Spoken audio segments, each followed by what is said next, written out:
A country village, eerily empty, which hides a sad secret. All of the citizens of this village have just been made to disappear at a stroke. A mysterious tower, battered by the elements and scarred by war. You're out here, really, in the middle of nowhere. A town ravaged, desolate and forgotten, decaying in the desert. Why on earth would anyone choose to build a town in such a remote location? And a disused railway deep beneath the streets of London. There's actually a hidden system of tunnels that you don't get to see. They're there.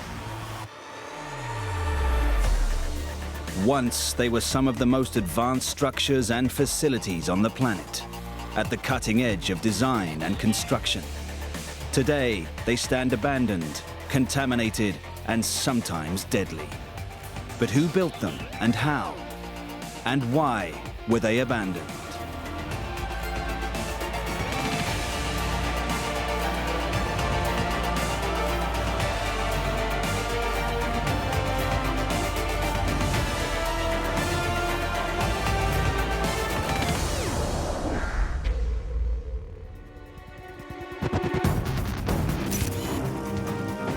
On the southwest coast of England, almost 200 kilometers from London, is what looks like a normal English country village. But it's not.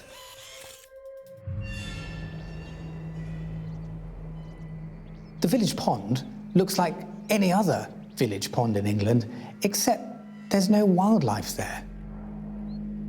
There are no ducks. It's eerily empty. The feeling is very much as though all of the citizens of this village have just been made to disappear at a stroke. Travel further in, and it gets even stranger. A few hundred yards from the village green is a school that looks perfectly preserved. The desks are still there. The books are still there. It's laid out as if the children had only been there yesterday. There are still pegs with their names on out in the corridor. It feels as if it's a school that's still being used, but from another age. You get the feeling that it's break time and the children have just gone through the door and are running about outside playing. The village church, too, is in perfect condition. The pew seats seem freshly polished.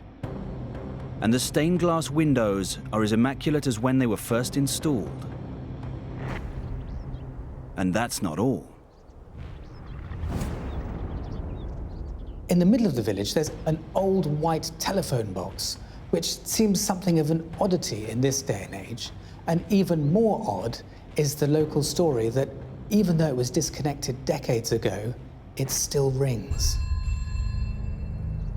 But other buildings hint at a darker past, such as the cottages, which are little more than empty shells. And these are in an unusual state of disrepair. The roofs have gone, the fittings have gone, the windows have gone, but yet at the same time, these wrecks, these husks, have been strengthened.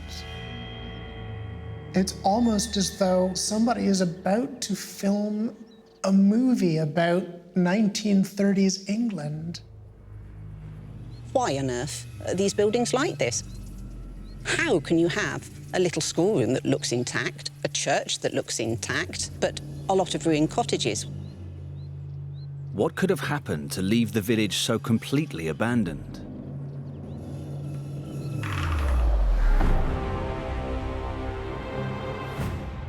To find out what's behind the mystery, we need to go back to a single day that would change the course of the Second World War. In 1943, Britain was at war. To win, the Allies had to invade France and liberate Northwest Europe from Nazi control. The first phase was codenamed Operation Neptune, but it's known to history by its legendary name, D-Day. It was an enormous undertaking that would require unprecedented planning and training if it was to have any chance of success. The scale of the preparations certainly overwhelms the mind. Tens of thousands of troops found themselves billeted mainly in the south of England to be put through the intensive training they'd need to make the invasion. Very few of them knew when or where it would be made. They just knew it was coming. It was a daunting prospect for the British Army.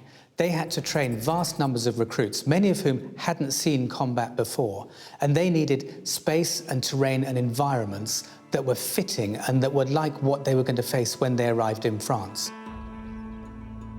But what does all this have to do with a small and isolated village in rural England, a world away from the bullets and shells and chaos of war? By 1943, the south coast of England had been transformed into an armed camp. 11 million acres, much of it farmland, became airfields, camps and training grounds. And even more land was needed, particularly to train British and American tank crews. If you're training people to operate tanks, it's not enough to just learn how to drive it. The really key thing is learning how to shoot it. So you need long distances to practice firing those shells where you're not going to hit anything you don't want to hit. And this was the ideal location. It was remote and situated close to a firing range. It was the village of Tynem. The only stumbling block was that 200 people lived in the village. How do you tell them they need to leave their homes, their jobs, and their neighbors for good? Linda Price, a local historian, has spoken to many former village residents. The final blow came in November 1943, and totally out of the blue, they all got a letter. They came from a gentleman from Southern Command, and on it he said that the area was needed for military training, and they had basically a month to get out. It must have been heartbreaking. These were people who lived in this village for generations, and all of a sudden to be uprooted and told that you have to leave, and they expected to come back. You know, that's what's very poignant about it. They thought the war would end, they would come back, and all would be as it was. But why exactly did the Ministry of Defense choose Tynem? Tynem was a backwater in a backwater. I mean, it was practically off the map. They didn't have electricity. Most of them didn't even have indoor plumbing. People forget how primitive the English countryside could be back in that era. They lived in little cottages, most of which were owned by the landowner. In fact, the whole estate was owned by the Bond family, and most of these people, their lives would have been tied into the bonds. So in some senses, it was already a way of life that was passing, or perhaps for most people, even past. So the inhabitants were simply ordered to leave by the British government. But why then is so much of the village destroyed, while other parts are almost perfectly preserved? The army knew that the church was vulnerable to attack in the run-up to D-Day. They removed the heavy oak pulpit and the pews and carefully transported the stained glass to a place of safety.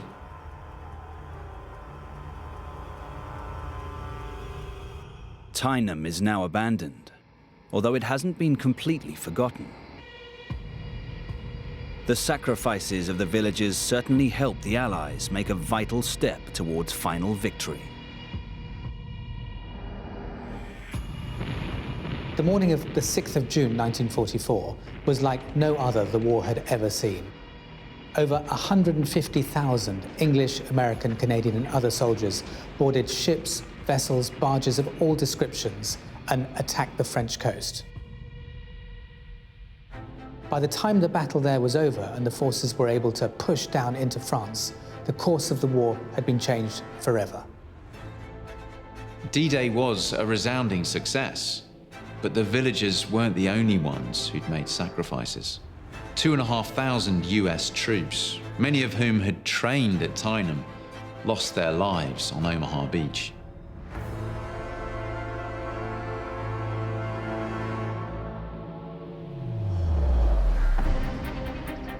After the war, Tynem continued to be used as a training ground for tank crews.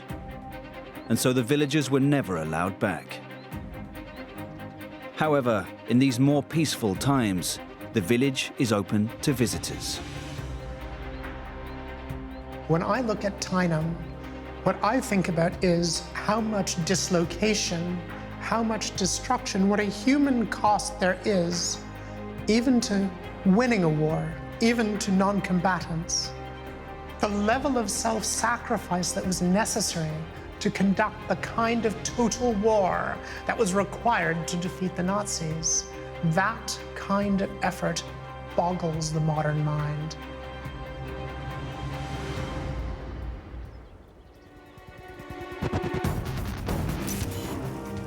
"27 kilometers west of Mackinac City, at the northern tip of Lake Michigan in the USA, is a peculiar tower-like structure.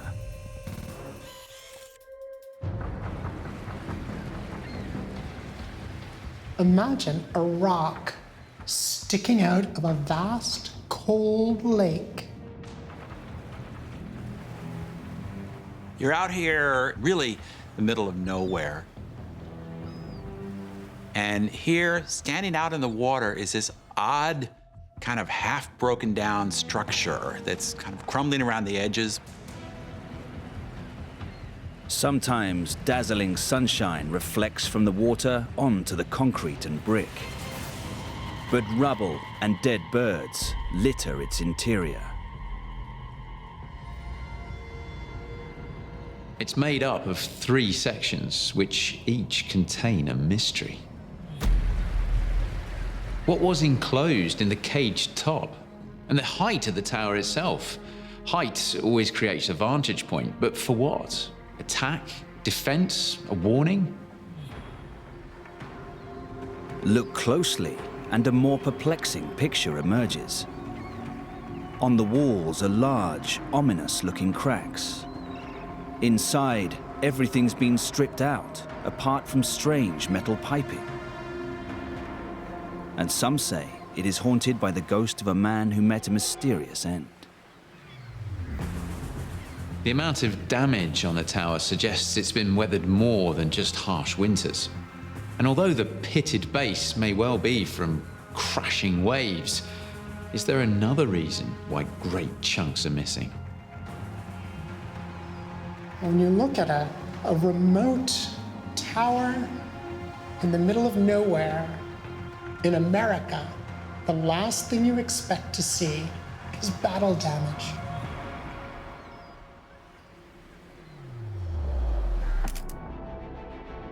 The roots of this strange story can be found in trade and its importance to the Great Lakes during the early 19th century.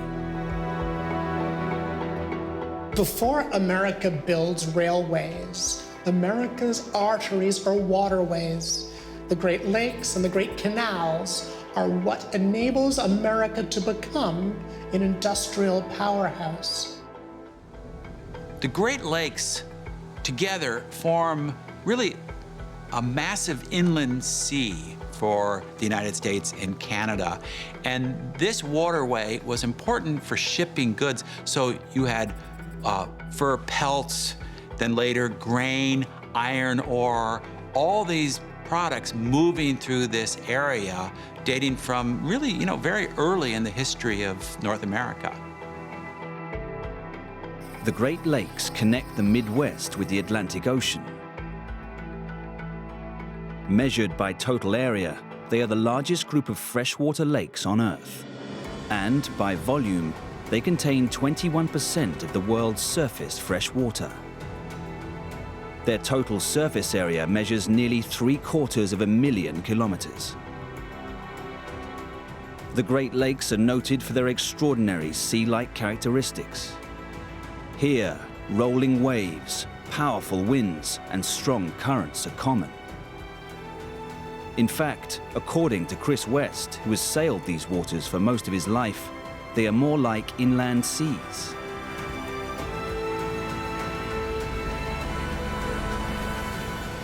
You think of Lake Michigan, we can't see the other side.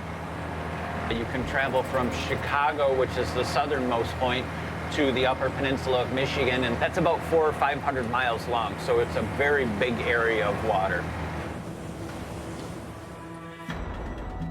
However, at the Straits of Mackinac, it narrows dramatically.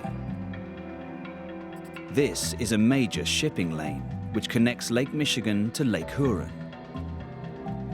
But it is just 5.5 kilometers wide, with treacherous underwater currents which have often proved fatal.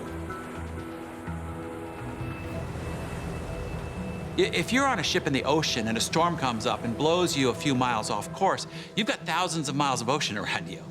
But if that happens in Lake Michigan, it's relatively narrow. There's all these shallows. You could be on the rocks in just a few minutes. In the Straits of Mackinac, there's over 80 shipwrecks. This was the most dangerous spot. They were coming up from Chicago, and they were making the corner to go into the Straits of Mackinac, and there was this spot that there was 4 feet of water, so these ships just kept running aground. The US government decided it had to intervene to try and put a stop to the tragic accidents. This was how. The Waugashaunts Lighthouse. But how did they go about building a structure as impressive as this in the middle of such a huge lake? You start with a wooden crib structure that rests on the bottom, and then you bring out rocks on barges and you fill this crib with rocks. Now you have a stable structure that you can build on top of. It's a feat today to build something like that.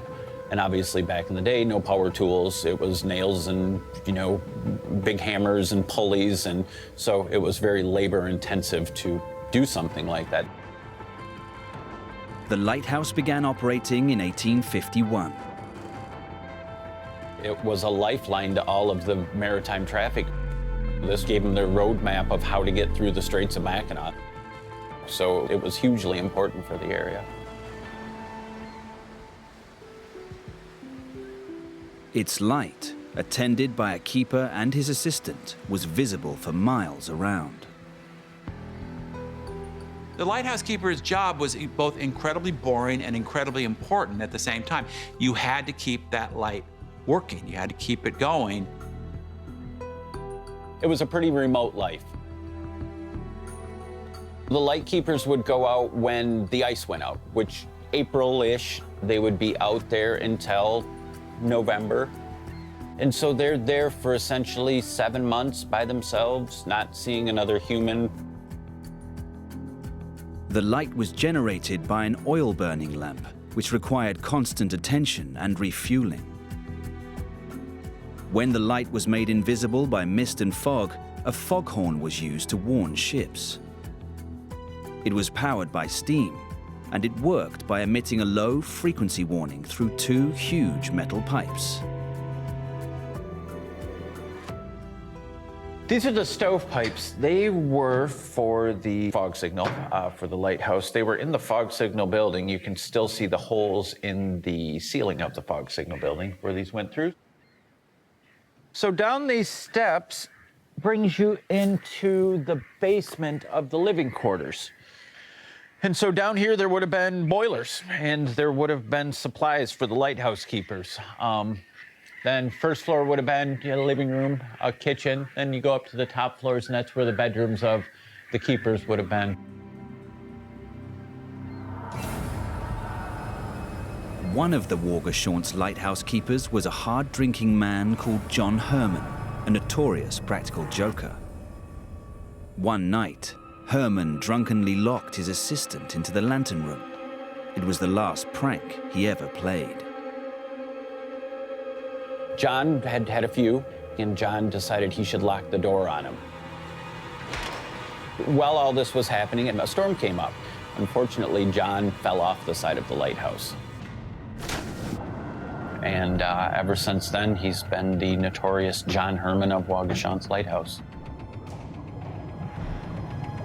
The assistant managed to escape, but John Herman had disappeared beneath the waters forever. Legend has it that his ghost now haunts the lighthouse. But what caused it to finally be abandoned? As shipping through the Great Lakes began to become even heavier and the boats got bigger and they required a deeper draft, they rode lower in the water, that channel was no longer adequate. There was another channel farther out into the lake that was much deeper. So they built another lighthouse to mark that channel, and the Waugoshant's lighthouse became kind of obsolete. In 1912, the last keepers left the lighthouse for good. But that wasn't the end of the story. Waugoshants would play an unlikely part in the development of a top-secret superweapon during World War II. The US Navy starts to develop a remotely piloted aircraft, a drone that can drop bombs and sink Japanese warships.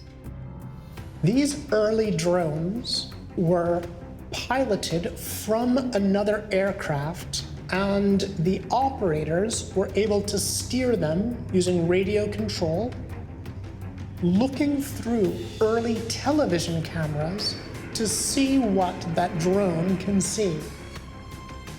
The project was top secret. It was called Stag 1. They needed to practice. Guess what they picked? Our little lighthouse sitting out there. You know, it no longer was needed as a lighthouse, but it made a fantastic target. They bombed the hell out of it. This is one of the remnants of the bombing run. You can see the amount of impact that it had because this is 1/4-inch thick boilerplate. And then you have about 2.5, 3 feet of brick used to come out to here, come out to where the boilerplate is right here. So when the bomb hit, pretty intense impact for it to be able to take 2.5 feet or 3 feet of brick and just kind of blow it out of there. After the war ended, there was no further use for the lighthouse, and it was eventually completely abandoned for good.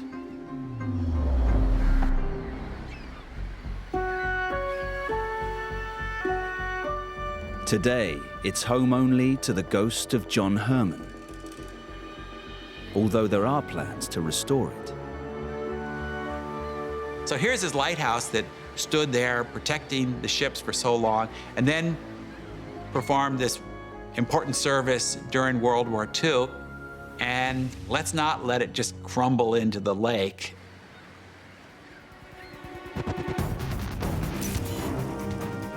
In the extreme northwest of Chile, close to its border with Peru, there is a strange, almost apocalyptic sight.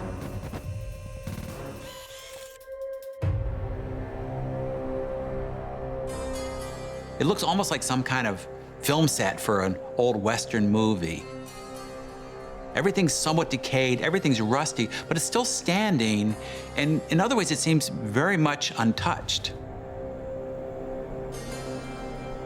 There's something unnerving about the row after row of houses. What's really strange is where the town's located. It's in the middle of the desert, miles away from anywhere. Why on earth would anyone choose to build a town in such a remote location? There's a swimming pool, long ago emptied of water, with a diving board last used years ago, and a ghostly playground that will never again hear the sound of children's laughter. Anytime you see a place that had been inhabited by humans, and then it looks as if they suddenly left, it gives you an unsettled feeling. It gives you a sense of dread. Maybe something terrible happened here. But journey beyond the houses and the buildings suddenly change.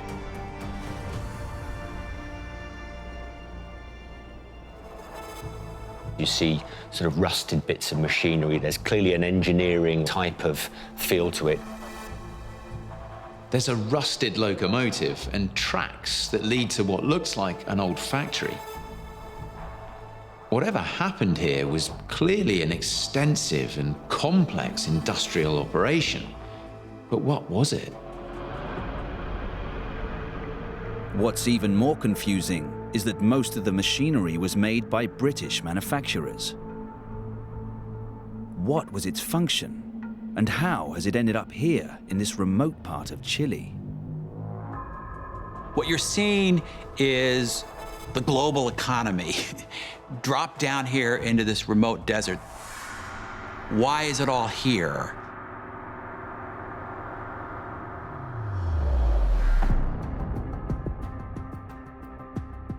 Clues lie in the population explosion that happened in the new industrial world towards the end of the 19th century, and in the need to feed huge numbers of people. For thousands of years, farmers grew their crops using whatever nutrients were on hand. The manure from animals was collected, and that was good enough for a time.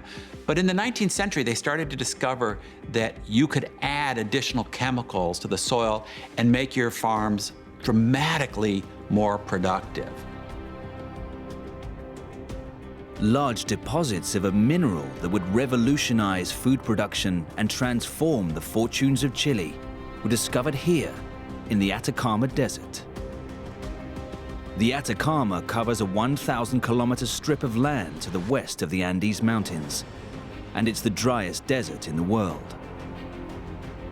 Some areas have an almost otherworldly appearance, so much so that the soil has drawn comparisons with the surface of Mars. One 16th century traveler described the Atacama Desert as without men, where there is not a bird, nor a beast, nor a tree, nor any vegetation. The arid, barren landscape has barely changed over the centuries. However, one mineral was in plentiful supply. This part of the Atacama Desert is rich in a mineral that then was called saltpeter. Saltpeter is a name for various forms of nitrate. And this is a chemical that essentially can work as fertilizer once you break it down. And there's very few places on the planet where you can actually find this material, this particular type of mineral, in effect just lying on the ground, very, very easy to excavate and mine. Saltpeter, then known as white gold, was in effect Chile's gold rush. It accounted for 80% of Chile's exports. The country's economy depended on it. At the time, the northern part of Chile and southern part of Peru were actually the main provider of saltpeter to the whole of the world. Small mining villages were springing up all over the place to take advantage of this. Humberstone was one of those villages. It's situated in that bleak desert, almost 1,500 kilometers from the Chilean capital of Santiago. And it was the center of the country's saltpeter production. But why does it have the very English-sounding name of Humberstone? James Humberstone was an Englishman who arrived in this area in the late 19th century with a better way to process this saltpeter. He took over the nitrate production facilities, and he did it so well that within a couple of years, he doubled the productivity. Patricio Diaz Valencia is Director of Investigations at Humberstone and an expert on its history. The people who used to work here came from different countries. They were Bolivian, they were Argentinian, they were Chilean. They all came together in this area and created a new society. Humberstone was a company town, The 3,700 men, women, and children who lived there owned nothing, certainly not their houses or even their furniture.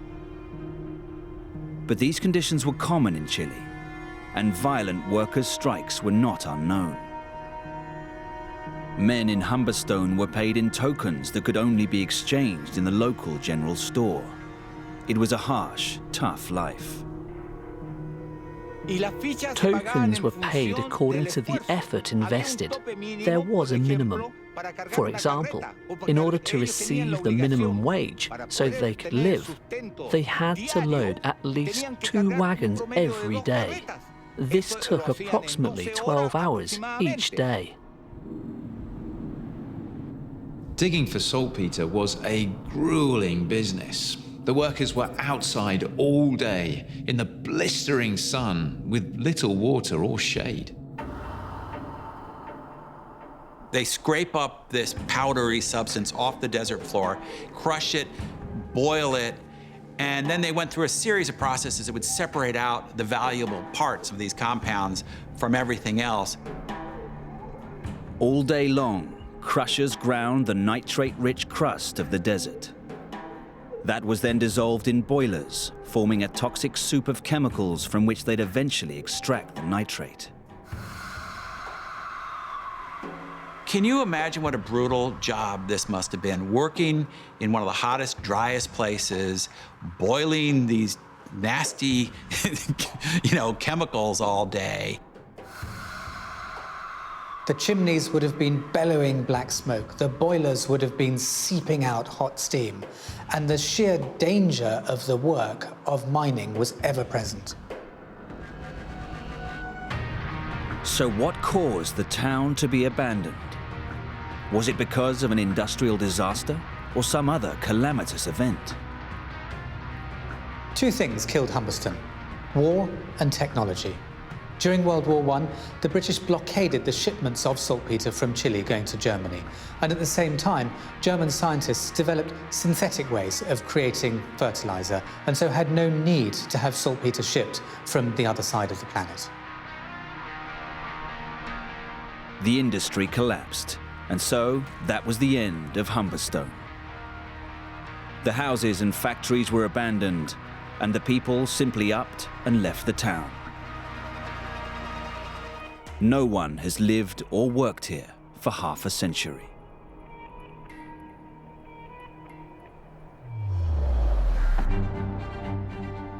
The town's survival is a freak economic accident.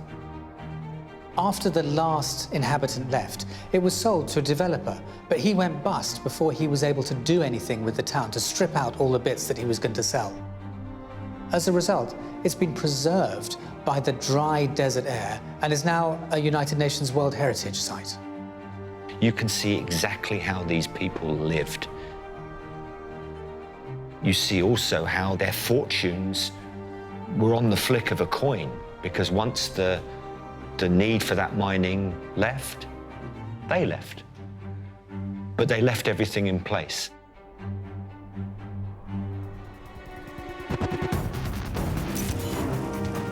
In England, beneath the busy, bustling streets of London, lies a secret subterranean world.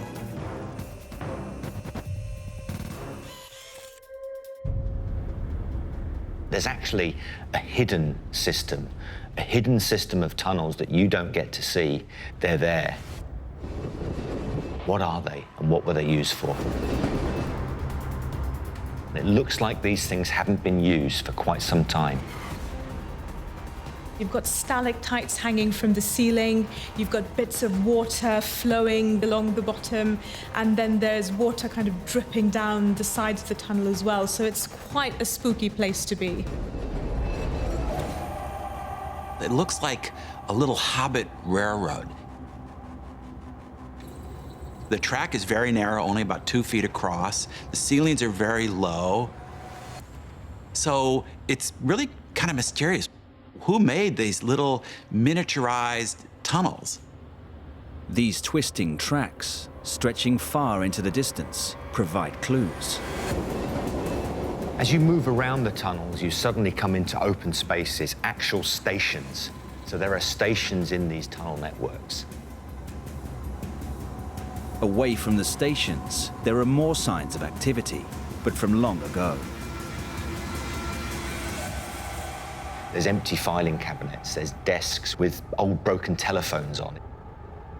When you see overalls draped over things, telephones, kiosks, everything, it's almost as though this place was abandoned fairly quickly.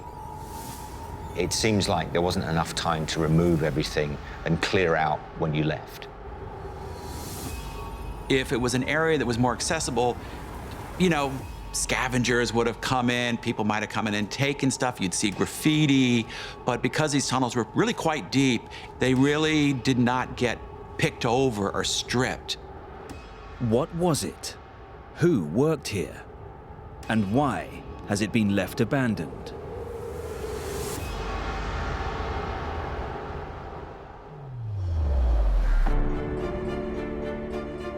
In the early 20th century, most people communicated by letter. Smooth delivery of mail was critical, particularly to London, the country's financial hub. So if you have a legal contractor, you have a policy, you have a negotiation, being able to move those documents around the city quickly was part of the key to London's economic dominance. It could take several hours to deliver mail from one part of the city to another. Something had to be done to speed things up. But that was easier said than done. By the end of the Edwardian era, the population of London had risen to almost 7 million people. 1 in every 5 Britons lived in the city. The fact was that the streets of London were becoming more and more crowded. Although this teeming metropolis was still blighted by grinding poverty, this was a time of tremendous economic growth for the city, and the mail system had to play its part. In 1909, a committee was set up to look into ways of solving the problem. If you think about the streets of London back then, they were really busy. There were horse carriages and animals and all sorts of things happening up at street level. So to find somewhere where they could very quickly and efficiently move really important documents around, they had to go underground. And this was the result. An underground rail track stretching 10 kilometers across London, the Mail Rail. It was a revolutionary piece of engineering. But the constructors faced many problems and challenges.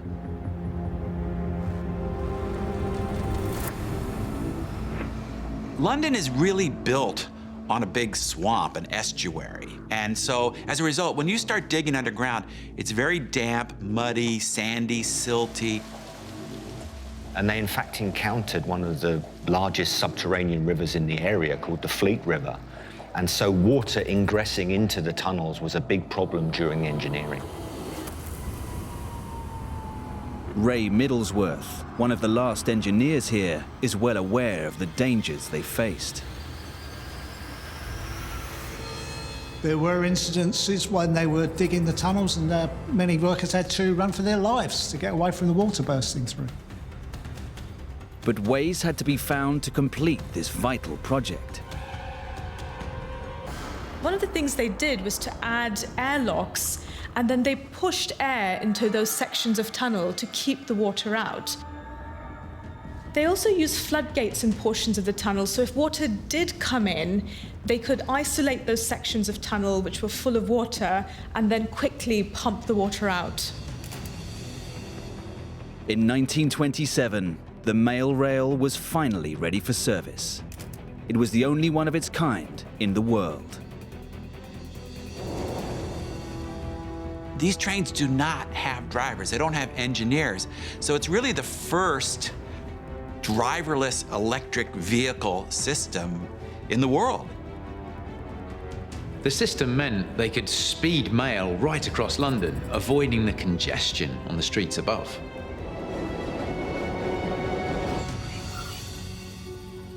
The new track connected Paddington in the west with Whitechapel Station in the east and linked up 6 other sorting offices along the way. A conveyor belt linked the tunnels to the mainline platforms at Liverpool Street and Paddington. Ray remembers trying to keep the system working smoothly while processing up to 4 million letters a day. You had to work under a lot of time pressure because once the train stopped, they would start backing away all the way around the system, and the whole rail network would grind to a halt. This is battery loco number 2, nicknamed the Banana because of its bright yellow colour scheme. We used to use these locos when the railway was shut down to retrieve broken down trains and do maintenance work on the track in the weekends. This was built in 1927. It's still serviceable. Sturdy beast, built by English Electric, weighs 7.5 tonnes. And I must have jumped in and out of that cab about 1,000 times during my career. Although the engineers somehow kept the mail rail running, the threat of flooding was ever present. This is one of the 4 floodgates installed to seal off the main tunnel from the station in case there was a deadly flood and we needed to pump the water out. It was mechanical in operation so that it could be relied to operate in any circumstances. Very sturdy. The mail rail ran beneath the streets of central London until 2003. Why is it now deserted? By the beginning of the 21st century, the mail rail had simply become too expensive to run. It was delivering mail around London for some 80-odd years. And its demise, well, we had the internet age. We were no longer sending so many letters. There was also a much better infrastructure above ground, so it really lost its economic importance.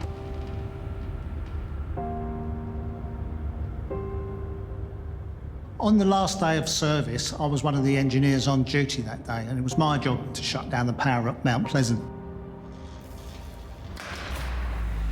It was historic, we had a job to do, but we all knew what it meant. It was coming to the end of an era after 76 years. Very sad.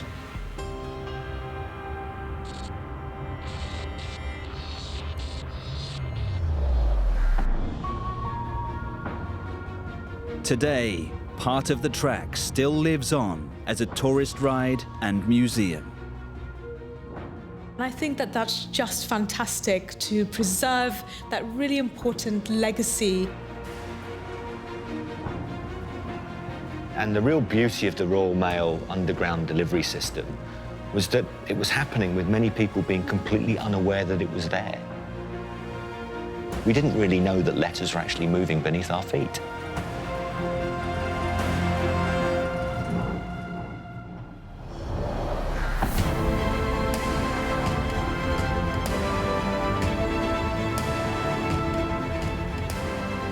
Now they lie abandoned, but once they were at the cutting edge of engineering.